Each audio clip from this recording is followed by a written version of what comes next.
행복해야 할 자리에서 한 여자가 눈물을 멈추지 못했습니다.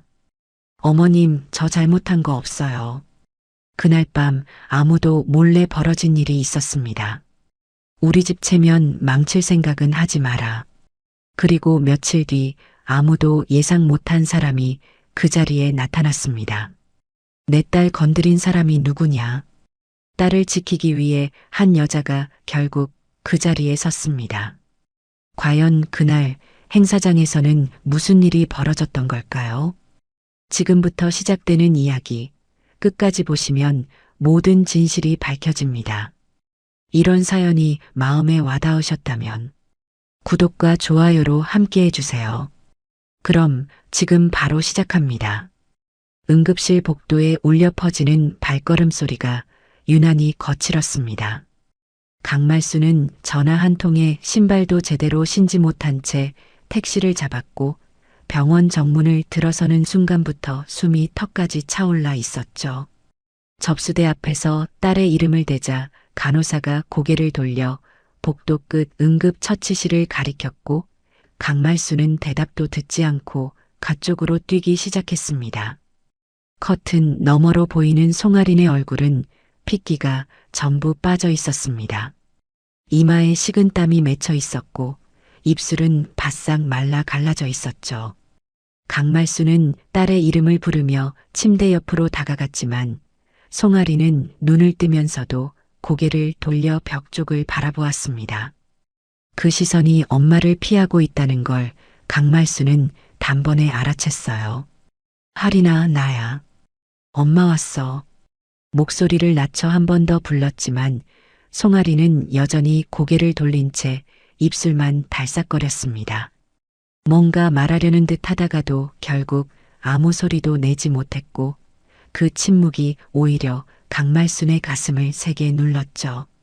강말순은 딸의 손을 잡으려 팔을 내밀었는데 그때 송아린의 손목 안쪽에 길게 붉은 자국이 남아있는 걸 보았습니다. 넘어지면서 생긴 찰과상이라기엔 방향이 이상했고 힘으로 눌린 듯한 흔적이 손목을 감싸고 있었어요. 강말순의 시선이 거기서 멈췄습니다. 그 자국을 바라보는 동안 머릿속에서 여러 가지 생각이 부딪혔지만 입 밖으로 꺼낸 건 아무것도 없었죠. 다만 손끝이 미세하게 떨리기 시작했고 그 떨림을 송아린도 느꼈는지 천천히 손을 빼며 이불 안으로 감추었습니다. 담당 의사가 커튼을 열고 들어선 건 그 직후였습니다. 젊은 남자 의사는 차트를 들여다보며 보호자가 누구냐고 물었고 강말순이 친정어머니라고 답하자 의사는 잠시 송아린을 바라본 뒤 복도로 나가자고 했습니다. 강말순은 딸의 얼굴을 한 번 더 살핀 다음 의사를 따라 복도로 나섰죠. 임신 초기입니다. 8주 정도로 보이는데 복부에 강한 충격이 있었던 것 같습니다. 의사는 목소리를 낮추면서도 분명하게 말했습니다. 태아는 아직 유지되고 있지만 자궁 쪽에 미세한 출혈이 확인됐고 지금 상태에서 움직이거나 스트레스를 받으면 위험할 수 있다고 했어요. 절대 안정이 필요하다는 말을 덧붙이면서 의사는 강말순의 표정을 조심스럽게 살폈습니다. 복부 외에도 팔과 무릎 쪽에 타박 흔적이 있습니다. 본인은 계단에서 넘어졌다고 하셨는데 의사는 말끝을 흐렸지만 그 침묵 속에 담긴 의미를 강말순은 놓치지 않았습니다. 계단에서 넘어져 생기는 상처와 누군가에게 밀려 생기는 상처는 다르다는 걸 수십 년을 살아온 사람이 모를 리 없었죠. 강말순은 고개를 끄덕이며 의사에게 감사하다고 했지만 복도에 혼자 남겨진 뒤에도 한참 동안 그 자리를 떠나지 못했습니다. 다시 응급실로 돌아갔을 때 송아리는 눈을 감고 있었습니다.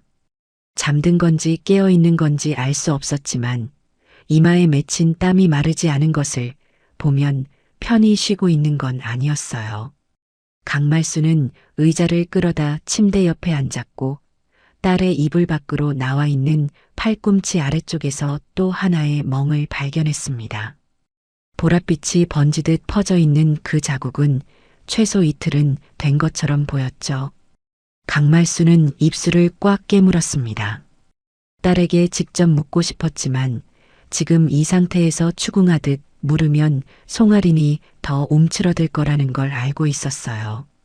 그래서 아무 말 없이 딸의 이불을 가만히 끌어올려 팔을 덮어주었고 그러면서도 시선은 송아린의 얼굴 위에 남아있는 작은 긁힌 자국을 훑고 있었습니다.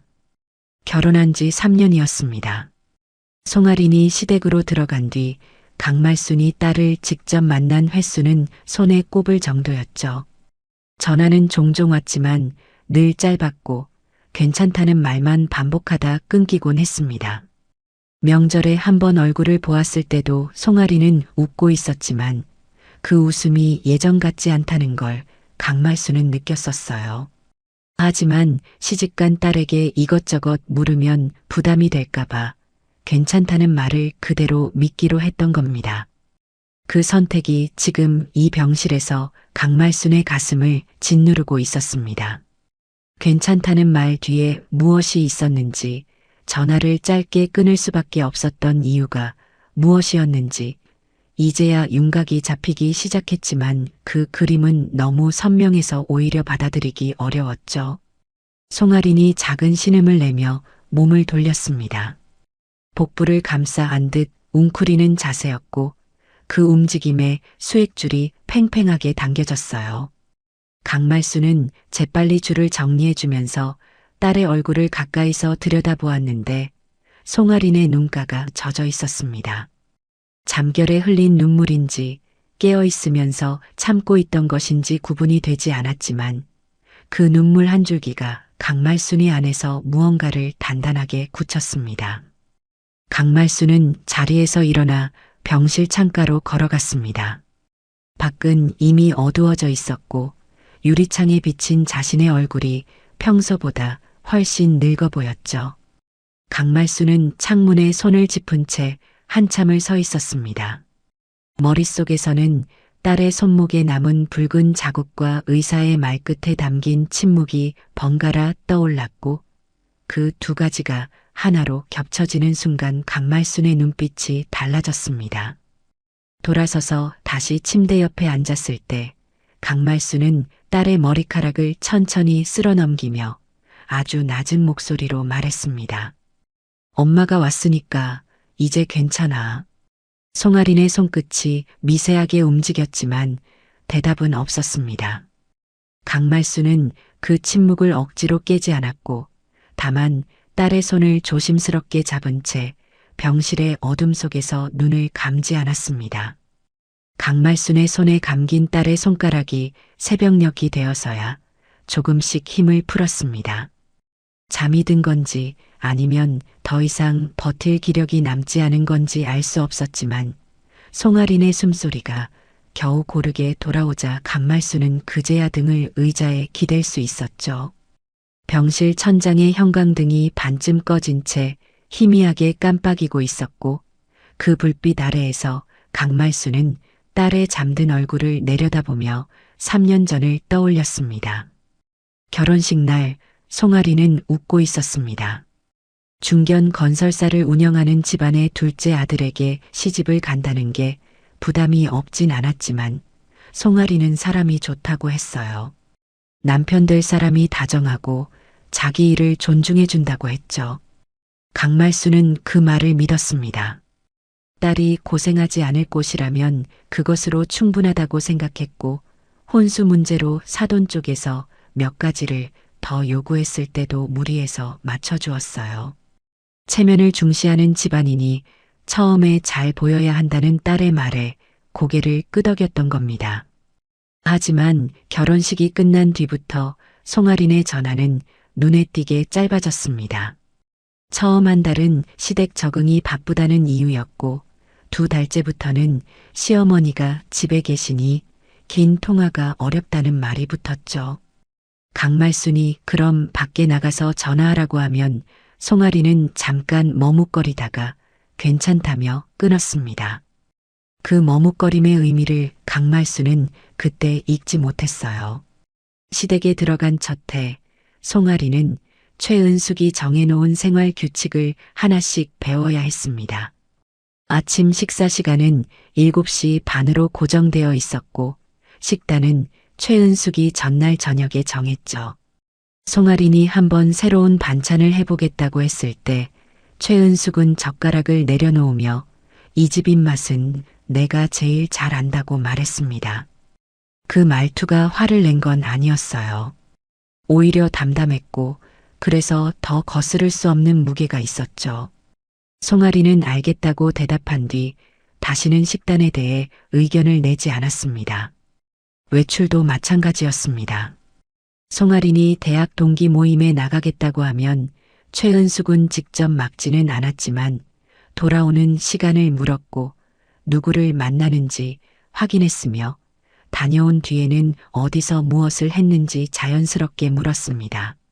한두 번이면 관심이라 여길 수도 있었지만 매번 반복되자 송아리는 모임 자체를 줄이기 시작했어요. 나가는 것보다 나갔다 온 뒤 받는 질문들이 더 피곤했기 때문이죠. 소비도 통제의 대상이었습니다. 송아린이 결혼 전 모아둔 적금을 해지해서 외투 하나를 산 적이 있었는데 최은숙은 그걸 보고 살림하는 사람이 그런데 돈을 쓰면 곤란하다고 했습니다. 송아린의 돈으로 산 것이었지만 최은숙에게 그 구분은 의미가 없었어요. 이 집에 들어왔으면 이 집의 기준에 맞춰야 한다는 게 최은숙의 원칙이었고 그 원칙은 며느리의 통장 잔고까지 포함하는 것이었죠. 송아린이 참을 수 있었던 건 남편 때문이었습니다. 처음에는 남편이 중간에서 어머니에게 한마디씩 했고 송아린도 그 모습에 기대를 걸었어요.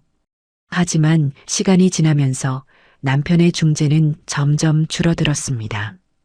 바쁘다는 이유, 어머니 성격을 아니까 좀 맞춰달라는 부탁, 그리고 결국에는 내가 좀 이해해주면 안 되겠냐는 말. 송아리는 그 말을 들을 때마다 자기가 이해해야 할 것들의 목록이 끝없이 늘어나는 느낌을 받았지만 그걸 누구에게 말할 수 있는 상황이 아니었습니다. 시누이 최미지는 최은숙과는 다른 방식이었습니다. 최은숙이 규칙과 체면으로 며느리를 조였다면 최미지는 말로 깎아내렸죠. 명절에 친척들이 모인 자리에서 최미지는 송아린의 친정 이야기를 꺼냈습니다. 우리 올케 친정은 소박해서 좋다는 말이었는데 그 문장 안에 담긴 비교와 조롱을 자리에 있던 사람들은 다 알아들었어요. 송아리는 웃으며 넘겼지만 식사 뒤 화장실에서 한참 동안 나오지 못했습니다. 그런 일은 한 번으로 끝나지 않았습니다. 최미지는 시댁 가족 모임이 있을 때마다 송아린의 출신을 빗대는 말을 슬쩍 끼워 넣었고 그때마다 최은숙은 듣지 못한 척하거나 화제를 바꾸는 것으로 넘어갔어요. 한 번은 송아린이 시댁 거실에서 친정 엄마와 통화하는 걸 최미진이 보았는데 최미진은 통화가 끝난 뒤 올케는 친정 생각이 많다며 시집 온 사람이 마음을 여기 두어야 하지 않겠냐고 했습니다. 그 말은 충고처럼 들렸지만 실제로는 경고였고 송아리는 그 뒤로 친정에 전화하는 횟수를 더 줄였어요. 강말순이 딸의 변화를 처음 의심한 건 결혼 2년째 되던 추석이었습니다. 송아린이 친정에 잠깐 들렀을 때 예전보다 말수가 확연히 줄어 있었고 강말순이 시댁 생활이 어떠냐고 물으면 잘 지내고 있다는 한마디만 반복했죠. 표정도 이상했습니다. 웃고는 있었지만 눈이 웃지 않았고 강말순이 뭔가를 더 물으려 하자 송아리는 화장실에 다녀오겠다며 자리를 피했어요. 강말순은 그때 따라가서 물어볼 수도 있었습니다. 하지만 시집간 딸의 사정에 지나치게 개입하면 오히려 딸이 힘들어질 거라 생각했고 그래서 한 발 물러선 겁니다.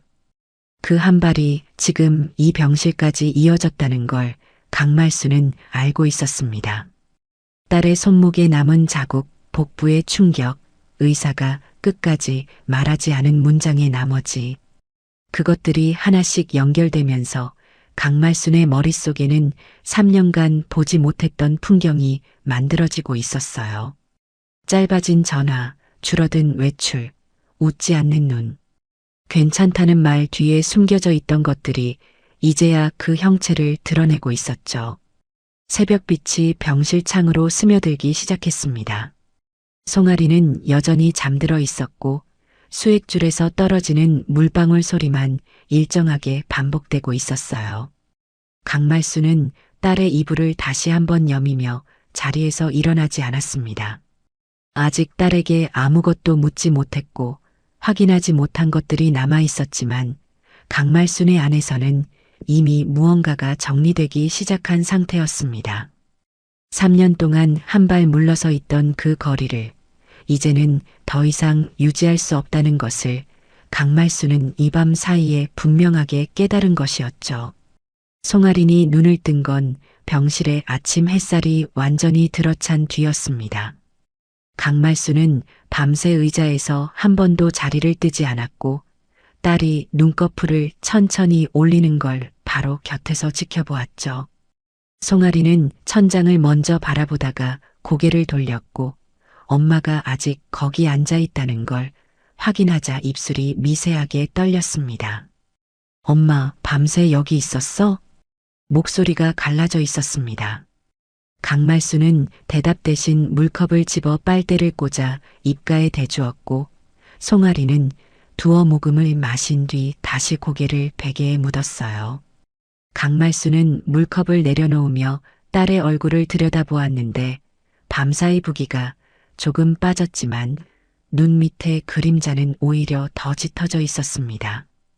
강말순은 더 이상 돌려 묻지 않기로 했습니다.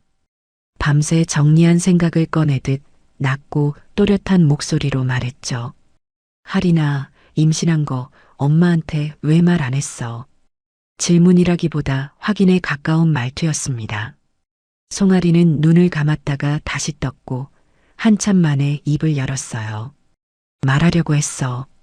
근데 시간이 안 맞았어. 시간이 안 맞았다는 말의 뜻을 강말순은 곧바로 알아챘습니다.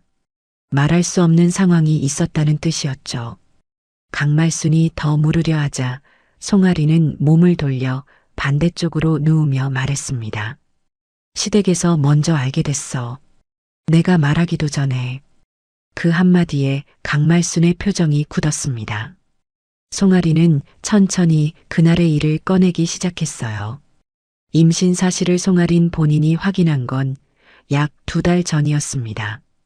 병원에서 검사를 받고 돌아온 날 아직 누구에게도 말하지 않은 상태였는데 최은숙이 먼저 알았죠. 송아린의 가방 안에 있던 초음파 사진을 최은숙이 보았기 때문이었습니다. 가방을 뒤진 건 아니었다고 최은숙은 말했지만 송아린이 외출하고 돌아온 뒤 가방이 열려 있었고 안에 있던 서류들의 순서가 바뀌어 있었어요. 송아리는 항의하지 못했습니다.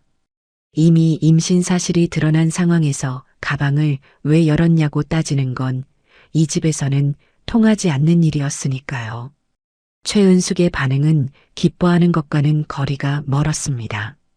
초음파 사진을 식탁 위에 올려놓고 송아린을 앉힌 뒤 최은숙이 가장 먼저 꺼낸 말은 아이의 양육에 관한 것이었어요.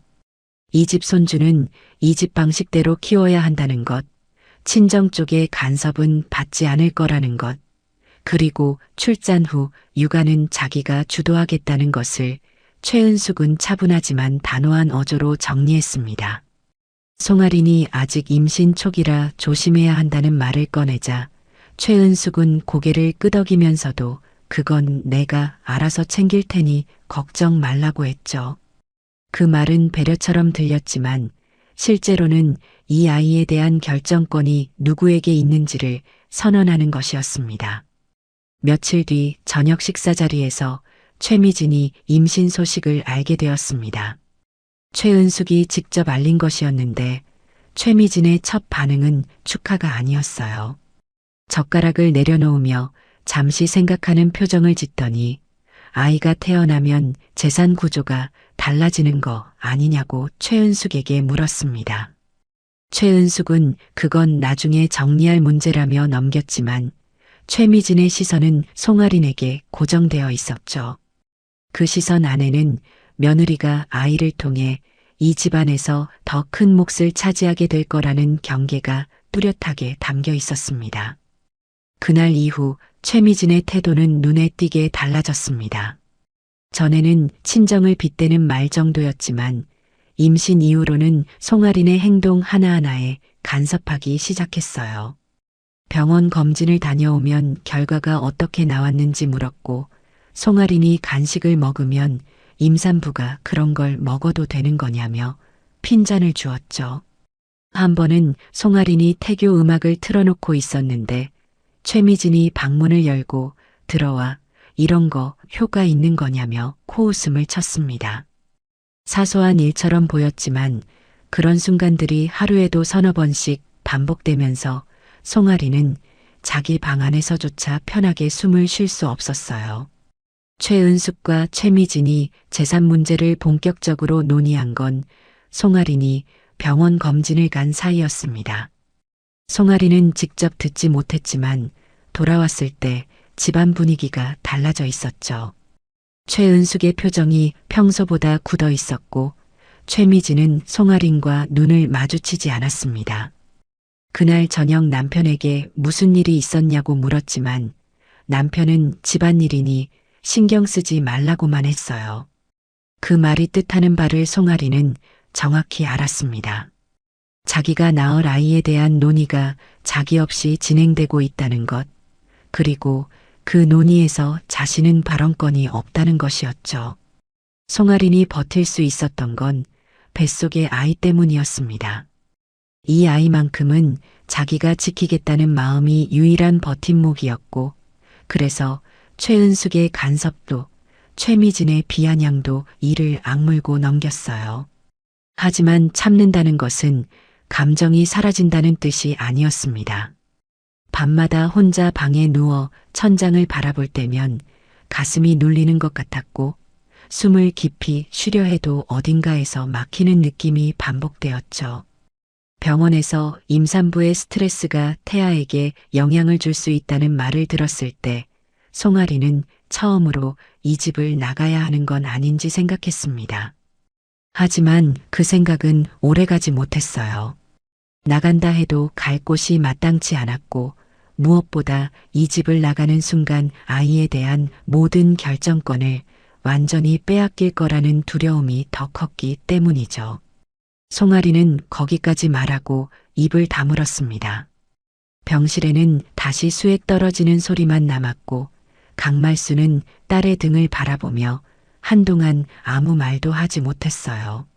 송아린이 말한 것들은 하나하나가 선명했지만 그 선명함이 오히려 강말순의 안에서 분노와 자책을 동시에 끌어올리고 있었습니다. 강말순이 입을 열었을 때 목소리는 낮았지만 흔들리지 않았습니다. 그 집에서 너한테 임신 축하한다는 말 한 사람이 있었어? 송아리는 대답하지 않았습니다. 그 침묵이 곧 대답이었고 강말수는 그걸 알면서도 한 번 더 딸의 이불을 여며주었습니다. 창밖으로 아침 해가 완전히 올라와 있었지만 병실 안의 공기는 여전히 무겁고 차가웠습니다. 강말순의 질문이 병실 안에 가라앉은 뒤에도 송아리는 한동안 입을 열지 못했습니다. 이불 속에서 손을 꽉 쥐고 있는 게 등 너머로도 느껴졌고 강말수는 재촉하지 않은 채 기다렸죠.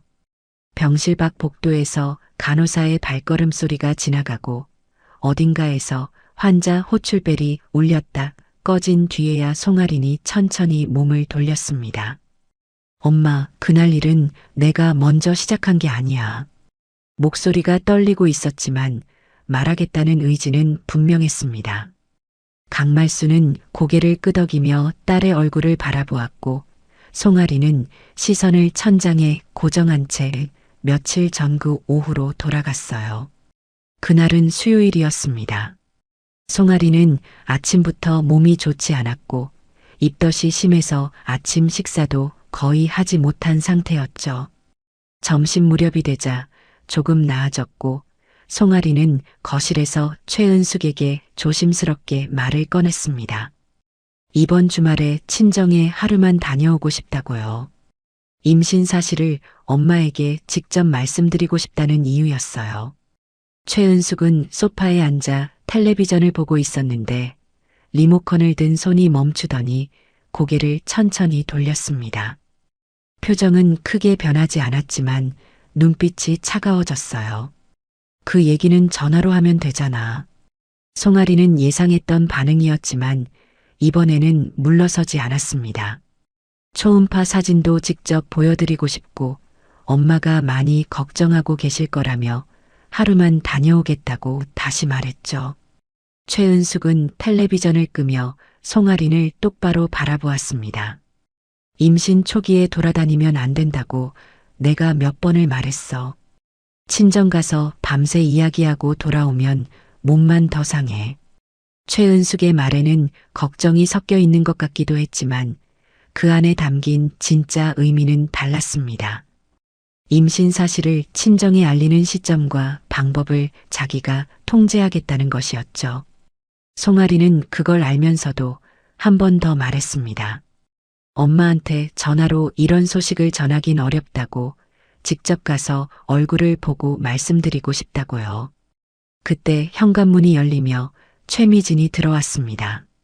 쇼핑백을 들고 있었고 거실 분위기가 심상치 않다는 걸 바로 눈치챘죠. 최은숙이 상황을 설명하자 최미진은 쇼핑백을 바닥에 내려놓으며 송아린을 바라보았습니다. 옳게, 지금 몸이 그런데 친정을 가겠다고? 최미진의 목소리에는 처음부터 비난이 깔려 있었습니다. 송아리는 하루만 다녀오겠다고 말했지만 최미진은 코웃음을 치며 말을 잘랐어요. 아이 생기니까 슬슬 친정 쪽으로 기울어지는 거 아니야? 솔직히 말해봐. 친정 엄마한테 가서 이 집 뒷얘기하려는 거지? 송아린의 얼굴이 굳었습니다. 그건 사실이 아니었고 그런 의도는 한 번도 없었어요. 하지만 최미진은 이미 자기 안에서 결론을 내린 상태였고 송아린이 아무리 아니라고 해도 믿을 생각이 없었죠. 송아린은 입술을 깨물며 차분하게 대답하려 했습니다. 언니, 그런 뜻이 아니에요. 그냥 엄마한테 임신 소식을 직접 전하고 싶은 거예요. 그 말이 최미진의 신경을 건드렸습니다. 최미진은 한 발 다가서며 목소리를 높였어요. 내가 언니야? 우리가 그렇게 가까운 사이였어? 처음 이 집에 들어왔을 때부터 계산적이더라. 아이 하나 가지면 이 집에서 목소리 커질 줄 알았지? 송아리는 뒤로 물러서며 자리를 피하려 했습니다. 하지만 최미진은 거실 가운데를 가로막고 서 있었고 최은숙은 소파에 앉은 채 두 사람을 바라보면서도 일어서지 않았어요. 송아리는 최은숙을 향해 도움을 구하듯 시선을 보냈지만 최은숙은 입을 꾹 다물고 있었습니다. 그 침묵이 최미진에게는 허락이나 다름없었죠. 대답해. 이 집 재산에 눈독 들인 거 아니라고 말해봐. 최미진이 송아린의 팔을 잡았습니다. 거칠게 잡아끈 건 아니었지만 힘이 들어가 있었고 송아린이 팔을 빼려 하자 최미진은 놓지 않은 채 한 발 더 다가섰어요. 송아리는 뒤로 물러나면서 그만하라고 말했지만 최미진은 멈추지 않았습니다. 내가 이 집에서 뭔데? 우리 집안에 들어와서 아이 하나 만들어 놓고 권리를 주장하려는 거야? 그 말이 끝나는 순간 최미진의 손이 송아린의 어깨를 세게 밀었습니다. 예상하지 못한 힘이었고 송아리는 균형을 잃으며 뒤로 비틀거렸어요. 등이 거실 모서리 가구에 부딪혔고 그 충격으로 몸이 앞으로 꺾이면서 복부가 가구 모서리에 눌렸습니다. 송아리는 순간적으로 배를 감싸 안으며 바닥에 무릎을 꿇었고 입에서 짧은 비명이 새어나왔죠. 최미진은 그제야 멈췄습니다. 자기가 한 일을 인식한 것인지 얼굴이 하얗게 변했고 한 발 뒤로 물러서며 아무 말도 하지 못했어요. 최은숙은 그때서야 소파에서 일어났습니다. 하지만 최은숙이 먼저 확인한 건 송아린의 상태가 아니었습니다. 거실 바닥에 쓰러진 며느리를 내려다보며 최은숙이 첫 번째로 한 말은 이것이었죠. 이거 밖에 알려지면 안 돼. 송아리는 바닥에 웅크린 채 복부를 감싸고 있었고 아랫배에서 묵직한 통증이 번지기 시작했습니다. 최은숙은 최미진에게 방으로 들어가라고 한 뒤 송아린에게 다가와 일어날 수 있겠냐고 물었어요. 하지만 그 목소리에 걱정은 없었습니다. 이 상황을 어떻게 정리할지 계산하는 사람의 어조였죠. 최은숙은 송아린을 부축해 소파에 앉히며 병원에 갈 필요 없이 좀 쉬면 괜찮을 거라고 했습니다. 넘어진 거니까 대수롭지 않다는 말도 덧붙였어요. 하지만 송아린의 통증은 가라앉지 않았습니다. 시간이 지날수록 복부의 압박감이 강해졌고 화장실에 갔을 때 소량의 출혈을 확인한 송아린은 그제야 공포가 밀려왔어요. 아이를 잃을 수 있다는 두려움이 다른 모든 것을 덮어버렸고 송아린은 처음으로 최은숙의 말을 무시하며 직접 전화기를 들었습니다. 구급차가 아닌 택시를 불렀고 최은숙이 뒤에서 뭐라 말했지만 송아린은 듣지 않았어요. 신발을 신는 손이 떨리고 있었지만 현관문을 열고 나서는 발걸음은 멈추지 않았습니다. 거기까지 말한 송아린의 눈에서 눈물이 흘러내렸습니다. 소리 없이 볼을 타고 내려가는 눈물이었고 강말수는 딸의 손을 잡은 채 한마디도 하지 못했어요. 손끝이 차가웠고 그 차가움이 강말순의 손바닥으로 전해지면서 가슴 안쪽에서 뭔가가 단단하게 뒤틀리는 걸 느꼈습니다. 송아린의 눈물이 멈추기까지는 꽤 오랜 시간이 걸렸습니다. 강말수는 딸의 손을 놓지 않은 채 아무 말도 하지 않았고 병실 안에는 송아린의 고르지 못한 숨소리만 가늘게 이어졌죠. 한참이 지나서야 송아린의 호흡이 조금씩 안정되었고 눈물 자국이 마르기 시작한 볼 위로 창밖의 빛이 비스듬히 내려앉았습니다. 강말수는 딸의 손등을 천천히 쓸어주며 입을 열었습니다. 하린아, 엄마한테 다 말해줘서 고마워. 그 한마디에 송아린의 입술이 다시 떨렸습니다. 고맙다는 말을 들을 줄 몰랐다는 표정이었어요. 3년 동안 괜찮다는 거짓말을 반복해온 딸이 처음으로 진실을 꺼냈는데 엄마가 왜 진작 말하지 않았냐고 다그치지 않고 고맙다고 말한 것이죠. 송아리는 입술을 깨물다가 결국 더 이상 참지 못하고 말했습니다. 엄마, 나 어떡해. 도움을 요청하는 말이었습니다. 3년 동안 한 번도 꺼내지 못했던 혼자서 감당할 수 없다는 고백이었죠. 송아린의 목소리는 작았지만 그 안에는 더 이상 버틸 수 없다는 절박함이 담겨 있었고 강말수는 그 말을 듣는 순간 딸의 손을 더 세게 잡았습니다. 내가 어떻게 하면 되는지 말해줘, 하린아. 송아린은 천장을 바라보며 한 글자씩 천천히 말했어요. 이 집을 나오고 싶다고. 아이를 데리고 나와서 다시 시작하고 싶다고. 하지만 혼자서는 안 된다고. 시댁에서 나가겠다고 하면 아이를 빼앗기거나 더 큰 일이 생길 수 있다고. 그래서 엄마가 필요하다고 했습니다. 강말수는 딸의 말을 끝까지 들었습니다. 하나도 놓치지 않았고 중간에 끊지도 않았어요. 송아린이 말을 마쳤을 때 강말순의 눈에는 눈물이 고여 있었지만 흘러내리지는 않았습니다. 대신 강말순은 딸의 이마에 손을 올리며 낮고 단단한 목소리로 말했죠. 알았어. 엄마가 방법을 찾을게. 그 말을 하는 강말순의 표정에는 슬픔과 분노가 동시에 있었지만 그보다 더 선명한 것은 결심이었습니다. 딸이 3년 만에 처음으로 손을 내밀었고 이번에는 그 손을 놓치면 안 된다는 걸 강말수는 온몸으로 느끼고 있었어요. 병원을 나선 건 오후 늦은 시간이었습니다. 송아린이 잠든 것을 확인한 뒤 강말수는 간호사에게 보호자 연락처를 남기고 병실을 나왔죠. 택시를 타고 집으로 향하는 동안 강말수는 창밖을 바라보지 않았습니다. 머릿속에서는 딸이 말한 것들이 한 문장씩 반복되고 있었고 그 문장들 사이에서 강말수는 하나의 이름을 떠올리고 있었어요. 남편 송재호. 송재호는 12년 전에 세상을 떠났습니다. 작은 인쇄 납품 사업을 운영하던 사람이었고 성실했지만 사업 규모는 크지 않았죠. 강말수는 남편이 돌아가신 뒤 가게를 정리하면서 남은 짐들을 박스에 담아 다락방에 올려두었습니다. 사업 관련 서류, 거래처, 장부, 계약서, 사본들이 들어 있었는데 살림에 필요한 것이 아니었기에 한 번도 다시 열어보지 않았어요.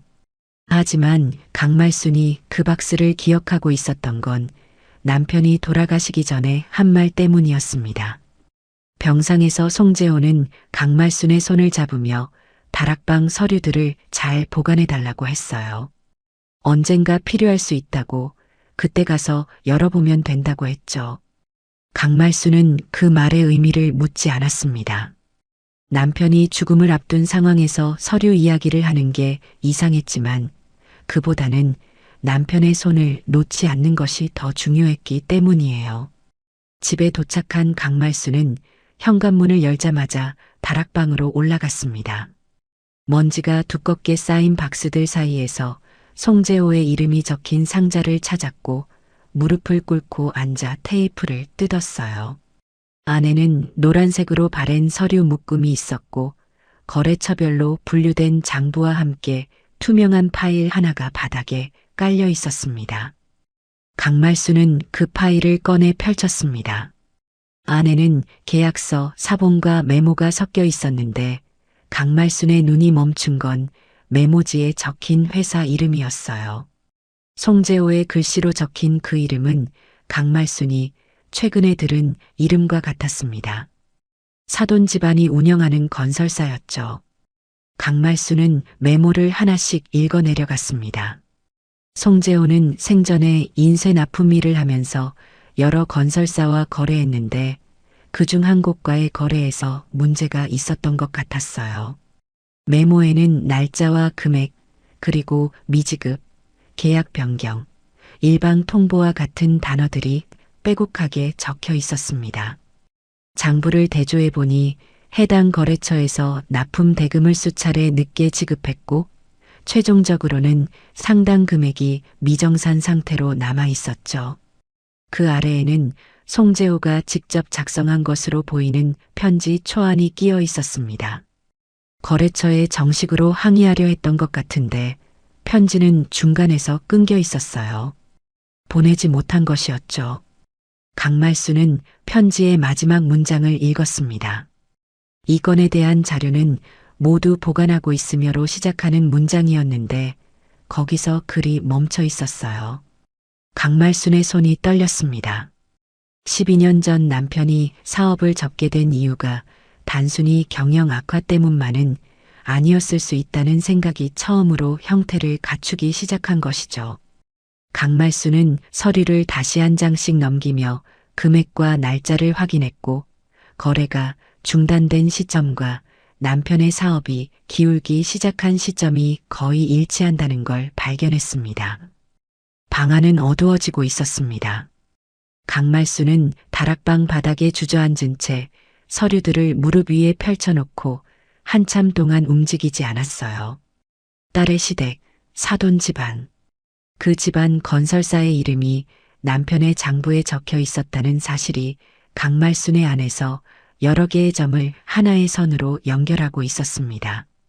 남편이 왜 이 서류를 보관해달라고 했는지, 언젠가 필요할 수 있다고 한 말이 무슨 뜻이었는지 이제야 조금씩 이해가 되기 시작했죠. 강말수는 서류를 파일에 다시 정리해 넣으며 자리에서 천천히 일어났습니다. 다리가 저려 있었지만 손에 든 파일은 놓지 않았어요. 다락방을 내려와 부엌 식탁에 앉은 강말수는 파일을 펼쳐놓고 핸드폰을 꺼냈습니다. 연락처 목록을 한참 내리다가 어떤 번호 앞에서 손가락이 멈췄지만 바로 전화를 걸지는 않았어요. 대신 파일 안의 서류를 다시 한번 처음부터 읽기 시작했습니다. 남편이 남긴 자료가 정확히 무엇을 증명하는지, 그리고 그것이 지금 딸의 상황과 어떻게 연결되는지를 강말수는 혼자서 정리해야 했으니까요. 식탁 위에 놓인 시계가 저녁 8시를 가리키고 있었습니다. 강말수는 서류 위에 손을 올린 채 창밖의 어둠을 바라보았고 그 시선 안에는 병실에서 딸의 손을 잡고 있던 밤과는 다른 종류의 감정이 자리 잡고 있었습니다. 창밖의 어둠을 바라보던 강말순의 시선이 다시 식탁 위 서류로 내려왔습니다. 남편의 장부를 처음부터 끝까지 2번 읽는 동안 시계는 9시를 넘기고 있었고 강말수는 메모지에 적힌 금액들을 하나씩 다시 옮겨 적으며 전체 그림을 정리했죠. 미지급된 납품 대금의 총액, 계약이 일방적으로 변경된 시점, 그리고 남편의 사업이 급격히 기울기 시작한 날짜. 3가지가 나란히 놓이자 우연이라고 부르기에는 너무 정확하게 겹쳐 있었습니다. 강말수는 핸드폰을 다시 들었습니다. 아까 멈췄던 번호를 눌렀고 신호음이 3번 울린 뒤 상대가 받았어요. 남편 송재호의 오랜 사업 동료였던 사람이었죠. 강말수는 안부를 간단히 묻고 본론으로 들어갔습니다. 남편이 생전에 거래했던 건설 사건에 대해 아는 게 있느냐고요. 전화기 너머에서 잠시 침묵이 흘렀고 상대는 조심스러운 목소리로 말했습니다.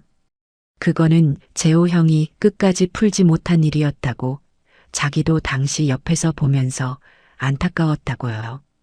강말수는 더 구체적인 걸 물었고 상대는 당시 거래 과정에서 건설사 측이 단가를 일방적으로 낮추고 기납품분에 대한 대금 지급을 미루면서 송재호가 자금난에 몰렸다는 이야기를 해주었습니다. 통화를 마친 강말수는 핸드폰을 식탁에 내려놓고 한참 동안 앉아 있었습니다. 남편이 죽기 전에 보관해달라고 한 서류의 의미가 이제 완전히 선명해졌고 그 선명함이 강말순의 감정을 분노 쪽으로 기울이고 있었지만 동시에 머리는 차가워지고 있었어요. 감정대로 움직이면 안 된다는 걸 강말순은 알고 있었습니다. 상대는 중견 건설사를 운영하는 집안이었고 단순히 항의한다고 해서 무너질 곳이 아니었으니까요. 다음 날 아침 강말수는 병원으로 다시 갔습니다. 송아린의 상태는 전날보다 조금 나아져 있었고 의사는 출혈이 멈췄지만 당분간 절대 안정이 필요하다고 반복했죠. 강말순이 병실에 들어서자 송아린은 반쯤 몸을 일으킨 채 엄마를 기다리고 있었는데 그 얼굴에서 어젯밤의 절박함은 조금 가라앉아 있었습니다. 대신 불안이 자리하고 있었어요. 엄마, 시어머니한테서 연락 왔어. 송아리는 핸드폰을 들어 보여주었습니다. 최은숙이 보낸 메시지였는데 내용은 짧았어요. 이번 주 토요일 창립기념 행사에 반드시 참석하라는 것이었죠. 메시지 끝에는 가족이 함께하는 모습을 보여줘야 한다는 문장이 덧붙여져 있었습니다.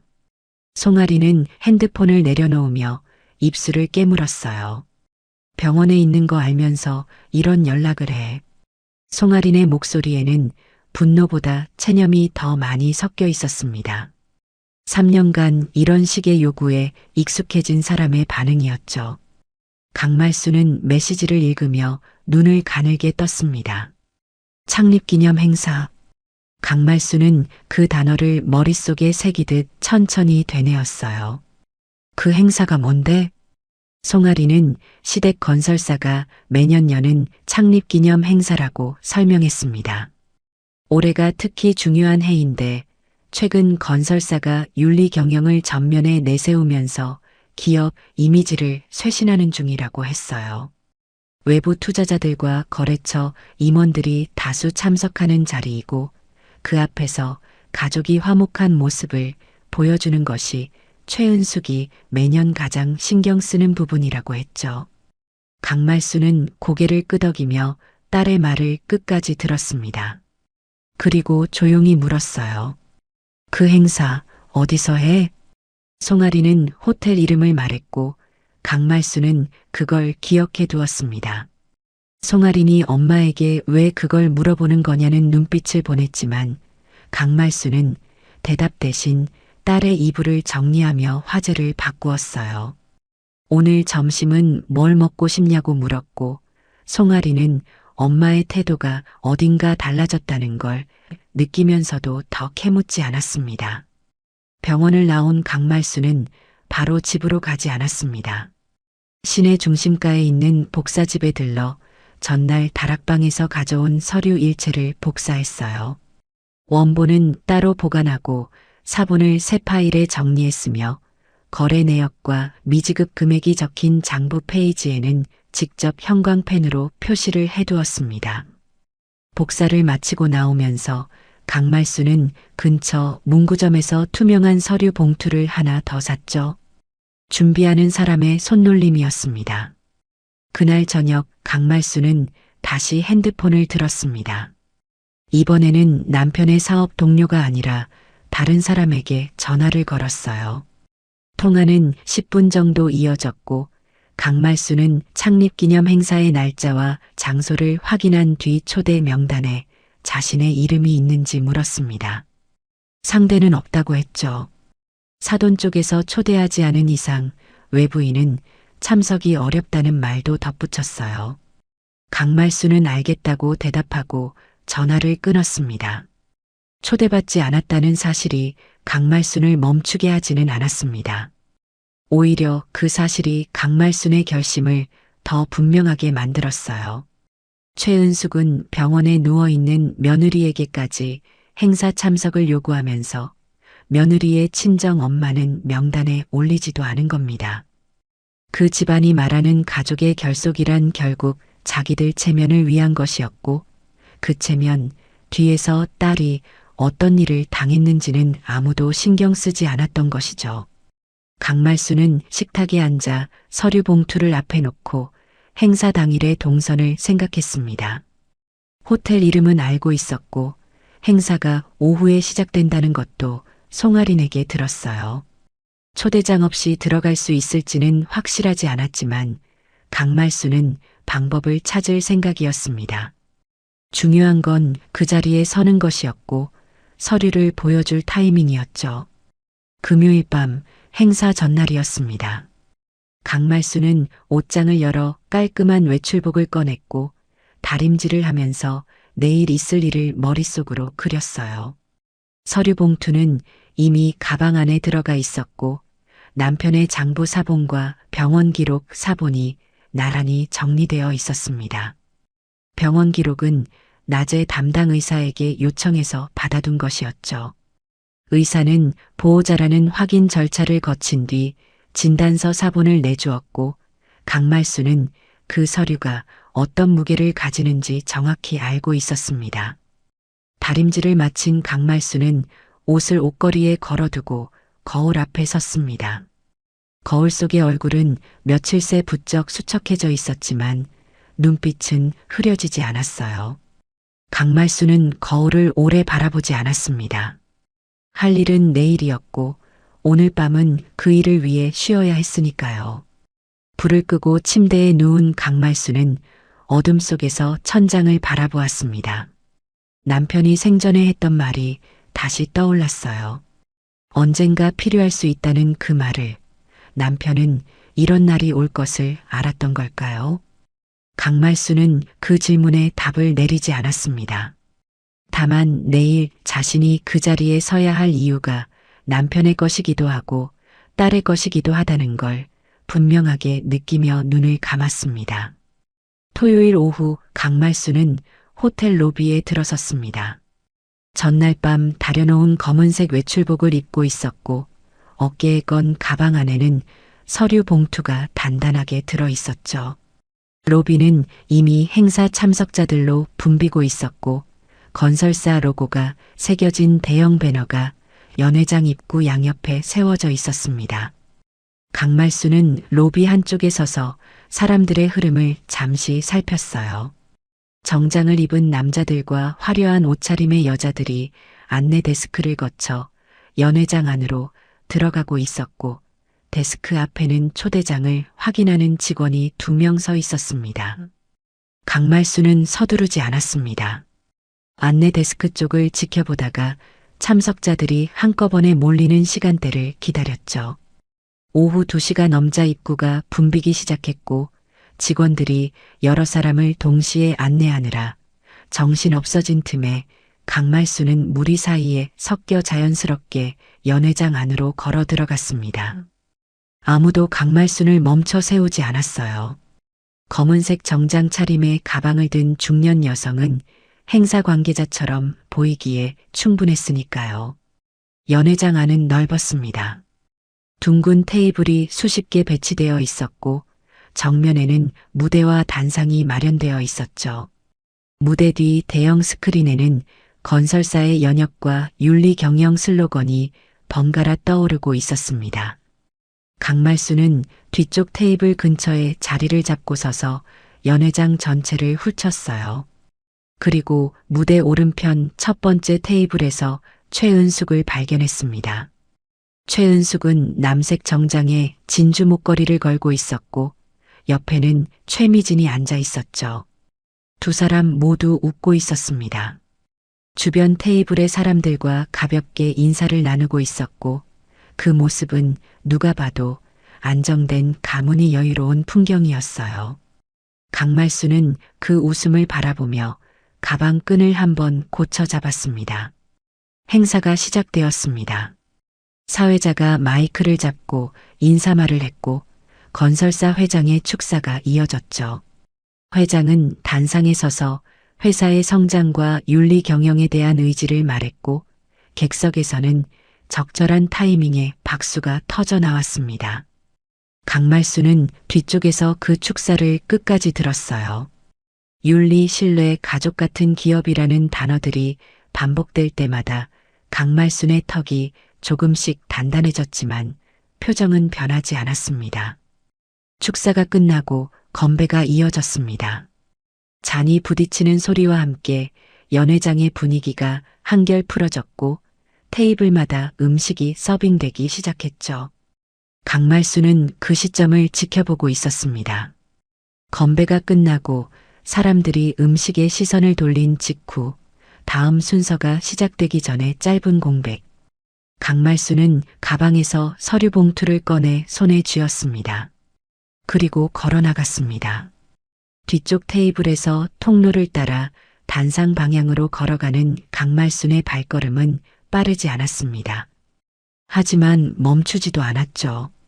주변 테이블의 사람들이 한두 명씩 강말순을 바라보기 시작했고, 통로 중간쯤에서 행사 진행 요원이 다가와 실례지만 어디로 가시는 거냐고 물었습니다.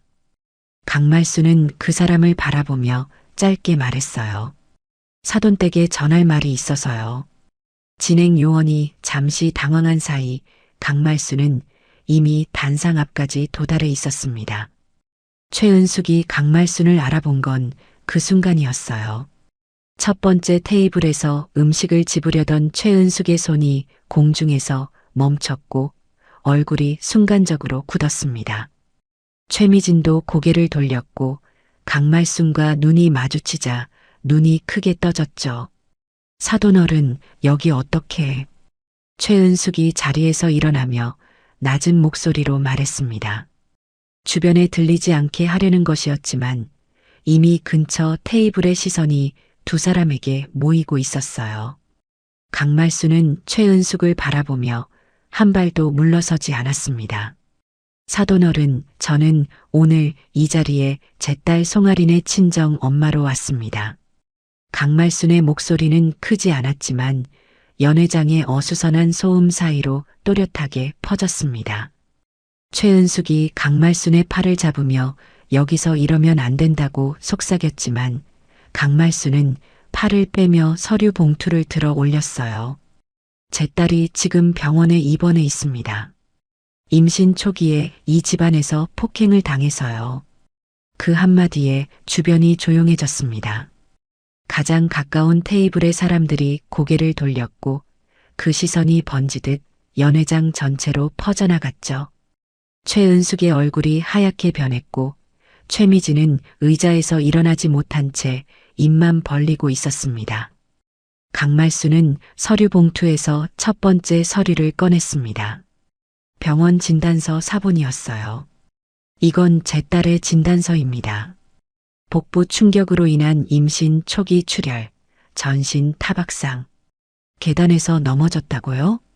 의사가 보는 상처의 방향은 거짓말을 하지 않더군요. 강말수는 진단서를 단상 위에 올려놓았습니다. 그리고 두 번째 서류를 꺼냈죠. 남편 송재호의 거래 장부 사본이었습니다. 그리고 이건 제 남편이 생전에 남긴 거래 기록입니다. 이 건설사와의 납품 거래 내역이에요. 연회장의 웅성거림이 퍼지기 시작했습니다. 강말수는 장부 사본을 펼쳐 보이며 계속했어요. 12년 전 제 남편은 이 회사에 자재를 납품했습니다. 계약대로 물건을 넣었지만 대금은 돌아오지 않았어요.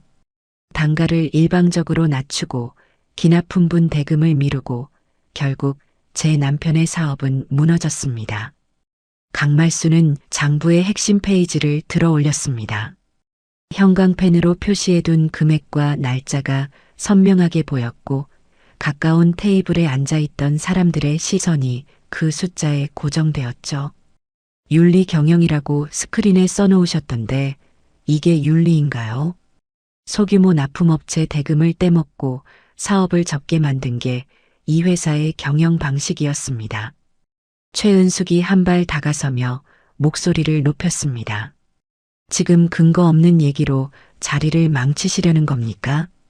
강말수는 최은숙을 똑바로 바라보며 말했습니다. 근거는 여기 다 있습니다. 계약서 사본, 입금 내역, 미지급 확인서까지. 제 남편이 보내지 못한 항의서도 있어요. 사돈어른, 이 서류들이 거짓이라면 지금 이 자리에서 밝혀보시죠. 연회장 뒤쪽에서 카메라 셔터 소리가 들렸습니다. 행사에 초대된 업계 매체 기자들이 이미 녹음기와 카메라를 들고 앞으로 나오기 시작한 것이었죠. 동시에 투자자석에서 웅성거림이 커졌고 몇몇 사람은 핸드폰을 꺼내 어디론가 전화를 걸기 시작했습니다. 최은숙은 뒤돌아 행사 진행팀에게 마이크를 꺼달라고 소리쳤지만 강말수는 마이크를 사용하지 않고 있었어요. 연회장이 이미 충분히 조용해져 있었고 강말순의 육성만으로도 모든 테이블에 닿고 있었죠. 강말순은 서류 봉투에서 나머지 서류를 모두 꺼내 단상 위에 펼쳐 놓았습니다. 저는 오늘 이 자리에 항의하러 온 게 아닙니다. 12년 전 남편이 당한 일과 지금 딸이 당한 일이 같은 집안에서 벌어진 일이라는 걸 이 자리에 계신 분들이 아셔야 한다고 생각해서 온 겁니다. 강말순의 목소리는 끝까지 떨리지 않았습니다. 단상 위에 놓인 서류들 위로 연회장의 조명이 비추고 있었고 그 빛 아래에서 남편의 글씨와 병원 도장이 나란히 놓여 있었죠. 최은숙은 더 이상 말을 하지 못한 채 서 있었고 최미진은 고개를 숙인 채 의자에서 일어나지 못했습니다. 연회장의 질서는 이미 무너져 있었습니다. 기자들이 단상 앞으로 모여들었고 투자자들 사이에서는 당장 확인이 필요하다는 목소리가 오가기 시작했죠. 강말수는 그 소란 속에서 한 발 뒤로 물러서며 연회장 전체를 바라보았습니다. 자신이 해야 할 일은 여기까지였고 나머지는 이 자리에 있는 사람들의 몫이었어요. 강말순이 한 발 물러선 자리에서 연회장의 풍경은 빠르게 변하고 있었습니다. 기자들이 단상 위에 놓인 서류를 촬영하기 시작했고 투자자석에 앉아있던 사람들 중 몇몇은 자리에서 일어나 서로 얼굴을 마주보며 고개를 저었죠. 행사 진행팀이 마이크를 잡고 잠시 휴식 시간을 갖겠다고 안내했지만 누구도 자리로 돌아가지 않았습니다. 연회장 뒤쪽에서는 건설사 임원으로 보이는 남자 2명이 핸드폰을 귀에 붙인 채 빠른 걸음으로 로비 쪽으로 나갔고, 최은숙은 단상 앞에 선 채 주변을 둘러보며 상황을 수습하려 했지만 이미 통제할 수 있는 범위를 넘어서 있었어요. 강말수는 연회장을 빠져나왔습니다. 로비를 지나 호텔 정문 밖으로 나선 뒤 택시를 잡아 병원으로 향했죠. 택시 안에서 강말수는 창밖을 바라보지 않았습니다. 무릎 위에 올려놓은 빈 서류 봉투를 가만히 내려다보고 있었고, 그 봉투가 비어있다는 것이 오히려 어떤 무게를 가지고 있었어요. 할 일을 마친 사람의 고요함이었습니다. 그 뒤의 일은 강말순이 예상한 것보다 빠르게 진행되었습니다. 행사 현장에 있던 업계 기자가 당일 저녁에 기사를 올렸고, 임신한 며느리에 대한 폭행 의혹과 과거 불법 자금 흐름에 대한 제보가 동시에 포함된 내용이었죠. 기사는 하룻밤 사이에 퍼져나갔고, 월요일 아침이 되자 금융감독기관에서 건설사의 회계자료 제출을 요구했습니다. 강말순이 공개한 거래, 장부와 미지급 내역은 하나의 사례에 불과했지만 그것이 촉발제가 되어 과거 거래처들의 유사한 증언이 잇따라 나오기 시작한 거예요.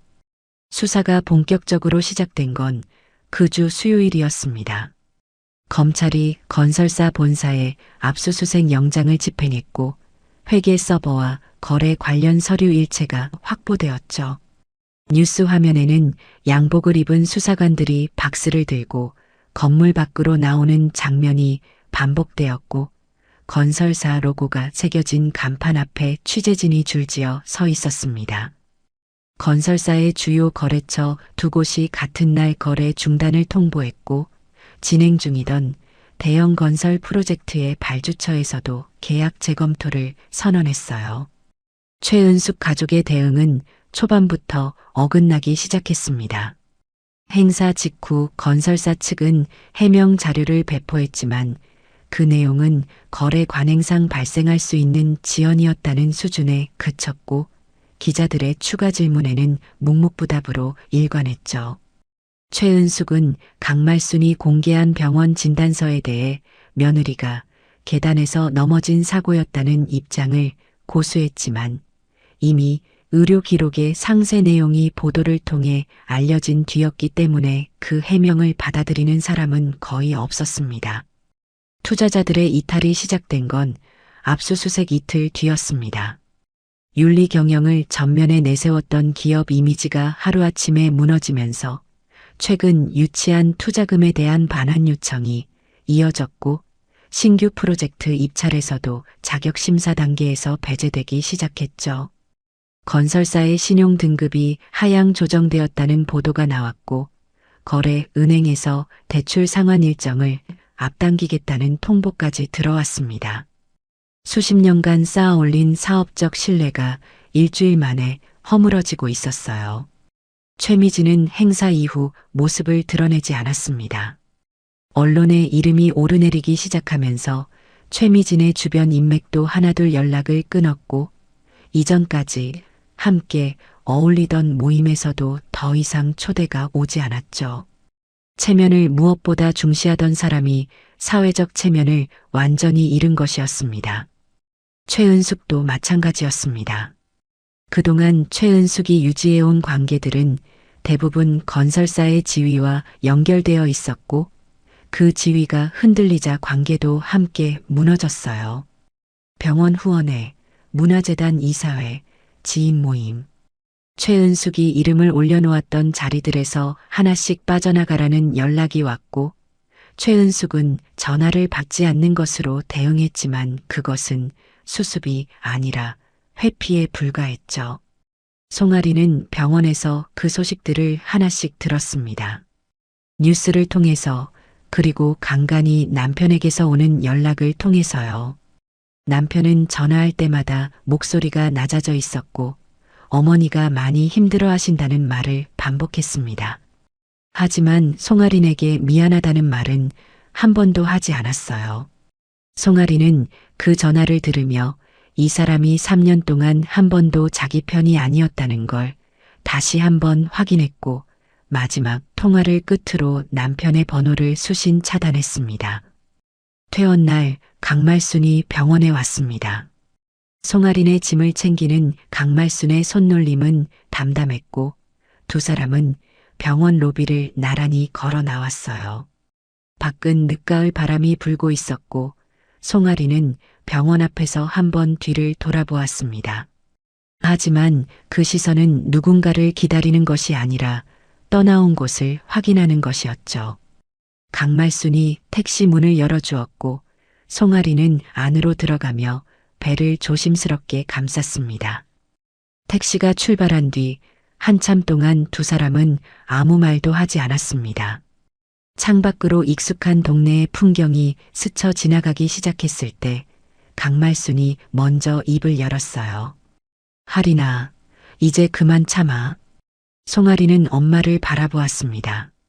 강말순의 눈에는 눈물이 없었고 대신 딸에게 전하고 싶었던 말을 오래 담아두었다가 꺼내는 사람의 단단함이 있었죠. 참으면 나아질 줄 알았지. 엄마도 그랬어. 내 아버지일 때도, 내가 시집간 뒤에도 참으면 괜찮아질 거라고 생각했어. 근데 아니더라. 강말순은 딸의 손을 잡았습니다. 그 집 사람들은 내가 참는 걸 양보로 안 봤어. 당연한 걸로 봤지.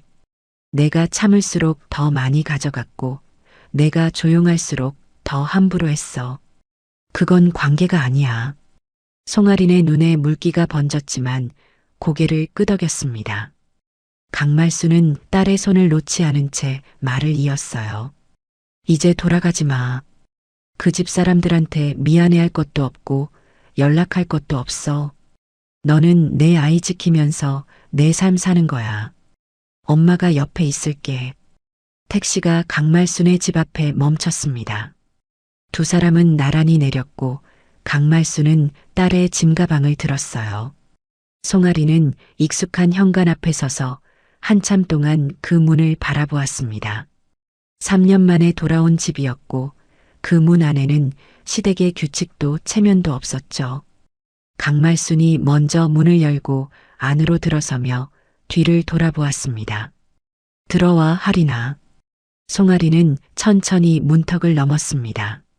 현관을 지나 거실로 들어서는 동안 송아린의 어깨에서 눈에 보이지 않는 무언가가 내려앉는 것 같았어요. 거실 창으로 오후 햇살이 비추고 있었고 식탁 위에는 강말순이 아침에 준비해 놓은 미역국이 놓여 있었습니다. 송아리는 그 미역국을 보며 멈춰섰고 한참 뒤에야 의자를 당겨 앉았어요. 강말순은 맞은편에 앉으며 아무 말도 하지 않았습니다. 딸이 숟가락을 드는 것을 지켜보았고 송아린이 첫 숟가락을 입에 넣는 순간 눈물이 흘러내렸지만 숟가락은 놓지 않았어요. 강말순도 울지 않았습니다. 다만 딸이 밥을 먹는 모습을 끝까지 바라보았고 그것으로 충분했습니다. 끝까지 시청해 주셔서 감사합니다. 오늘의 이야기가 여러분께 작은 울림으로 남았기를 바랍니다. 인생에는 예상하지 못한 순간들이 찾아오지만 결국 우리를 지켜주는 것은 사람과 선택입니다. 다음 이야기에서도 깊은 여운을 전해드리겠습니다.